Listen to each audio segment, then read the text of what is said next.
Então, prosseguindo aqui o nosso curso completo de gramática, nós estamos aqui no módulo de fonética. Vamos ver agora, né, a sílaba. Vamos trabalhar um pouquinho com a sílaba, conhecer a sílaba. Vamos começar aqui pelo conceito, né? O que vem a ser uma sílaba? Uma sílaba é um conjunto de sons que pode ser formado por apenas um fonema ou por um grupo de fonemas emitidos numa só respiração. Em nossa língua, o núcleo da sílaba é sempre uma vogal. Então, essa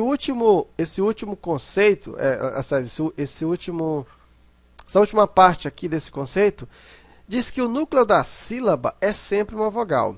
Isso me leva, né, a dizer o seguinte, que não existe uma sílaba sem uma vogal. Toda sílaba, obrigatoriamente, precisa ter uma vogal. Então, vamos ver aqui três partes de uma estrutura de uma sílaba. A primeira, na sílaba existe necessariamente uma vogal. Foi aquilo que a gente acabou de fazer. E essa vogal, ela vai se juntar ou não a uma semivogal ou a uma consoante, certo? Então, a sílaba vai se juntar ou a uma vogal, ou a uma consoante, ou ela vai ficar sozinha. Tanto faz. Então, vamos ver aqui, ó. Eu tenho aqui a palavra cadeira. Dividi essa palavra em três sílabas. Observe que cada uma das sílabas possui uma vogal. Aqui, ó, na primeira sílaba eu tenho a vogal A. Na segunda, eu tenho a vogal E. E na terceira, eu também tenho a vogal A. Observa que na primeira sílaba, a vogal se juntou com uma consoante, que foi a consoante C. Na segunda, a vogal se juntou com uma consoante, a consoante D, e se juntou com uma semivogal, a semivogal I. E na terceira, a vogal se juntou com a consoante R. Então, semelhantemente, eu tenho aqui, ó, mala. Observa que eu tenho duas vogais, consequentemente, eu tenho duas sílabas. E eu tenho a palavra prefeito.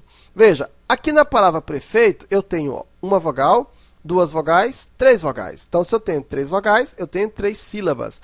Então, a vogal E, a primeira vogal E se juntou com o P e com o R. E nós vamos ver mais na frente que não podemos separar o P do R, nesse caso, porque trata-se de encontro consonantal perfeito, né? Vamos ver depois isso aí. E aqui, ó, eu tenho fei, né? Fei. Então, observa que eu tenho a vogal E, se juntou com a consoante F e com a semivogal I, e assim sucessivamente. A segunda diz assim, ó, a base de uma sílaba é uma vogal que pode ficar sozinha em uma sílaba. Então, foi aquilo que a gente acabou de dizer aqui, ó. Essa aqui, ela fala, se junta com uma semivogal ou uma consoante, ou ela pode ficar sozinha.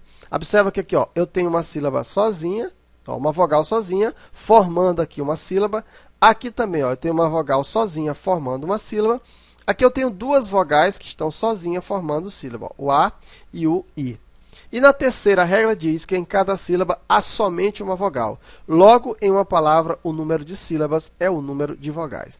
Então, pessoal, duas regras vão definir isso aí. Primeiro, toda sílaba obrigatoriamente tem que ter uma vogal. E a outra, em uma sílaba só pode ter uma vogal. Tá? Então, a quantidade de vogais determina a quantidade de sílabas. Por exemplo, aqui eu tenho três vogais, necessariamente eu vou ter três sílabas. Bem, então, conforme o número de sílabas, as palavras ela recebe uma classificação de acordo com o número das sílabas. Então, vamos ver. Eu posso ter os monossílabos ou as monossílabas. O que são? São aquelas que tem apenas uma sílaba. Por exemplo, pó tem apenas uma sílaba. Por exemplo, pé, mal, mão e mãe. Então, você observa que cada uma dessas palavras, né, que possuem apenas uma sílaba, nós chamamos de monossílabos. Aquelas que possuem mais de uma sílaba, que possuem duas sílabas, nós chamamos de dissílabos. Então, dissílabos são as palavras que possuem duas sílabas. Então, nós temos, por exemplo, a palavra casa, a palavra cama e temos também a palavra carro. Veja, duas sílabas. São chamadas de dissílabos. Duas vogais, olha só, duas vogais, duas sílabas.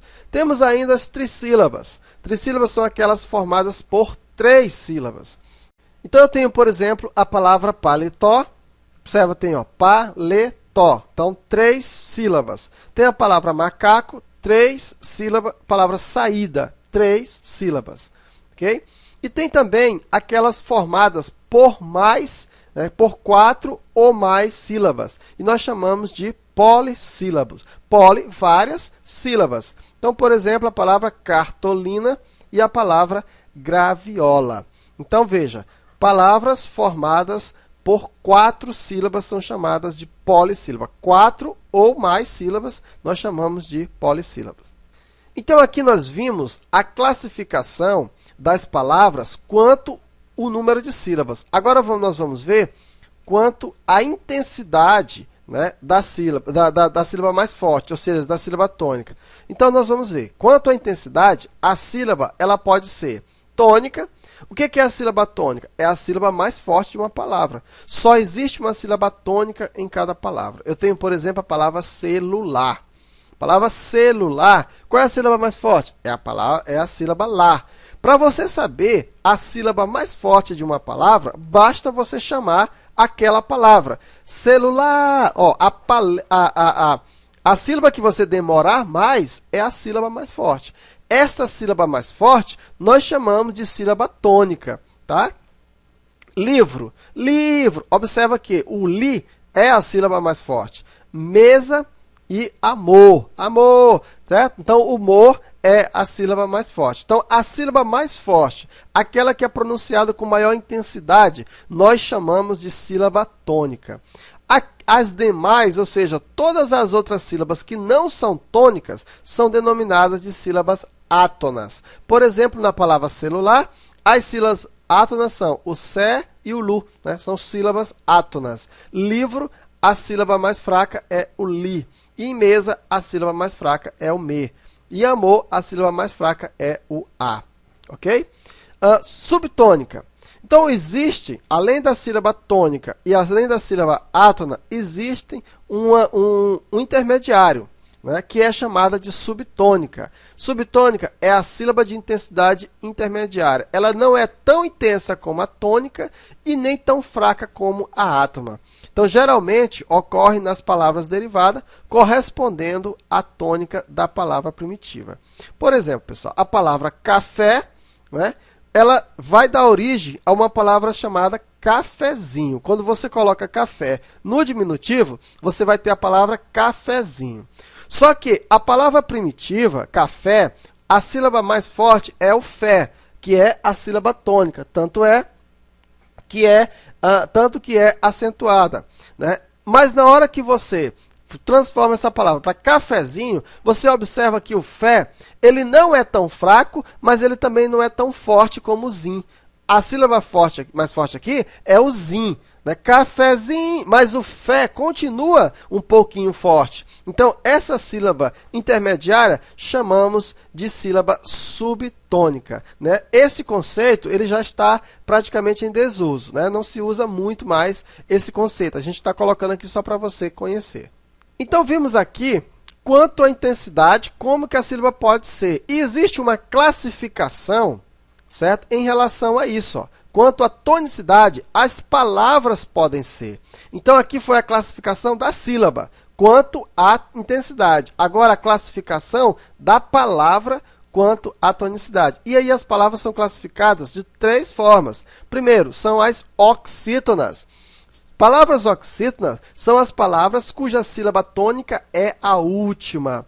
Eu tenho a palavra fuzil. Observa, fuzil, a sílaba tônica é a última. Palavra coração, a sílaba tônica, ou seja, a sílaba mais forte, é a última.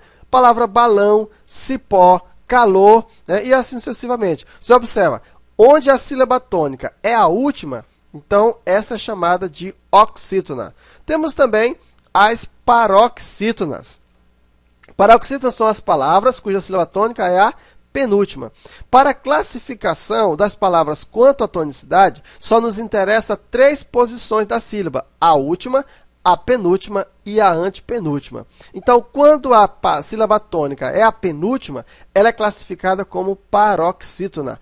Casa, cama, carro, escada. Então, veja, escada, ó, o K, né, é a sílaba mais forte. Portanto, a sílaba mais forte, ó, a última sílaba aqui é o da, e a penúltima é o K. Então, é a sílaba mais forte. Essa palavra é classificada como paroxítona. E temos ainda as proparoxítonas. São as palavras cuja sílaba tônica é a antepenúltima. Eu tenho a palavra árvore, a palavra exército e a palavra oxítona. Um detalhe interessante, toda proparoxítona ela é acentuada. Obrigatoriamente, ela é acentuada. Vamos resumir isso aí falando o seguinte, que para a classificação de uma palavra quanto à tonicidade, a palavra só nos interessa três posições, a última, a penúltima e a antepenúltima. Se a sílaba tônica for a última, nós chamamos a palavra de oxítona. Se a sílaba tônica é a penúltima, nós chamamos a palavra de paroxítona. E se a sílaba tônica é a antepenúltima, nós chamamos de proparoxítona. Ok? Então, pessoal, até a próxima aula.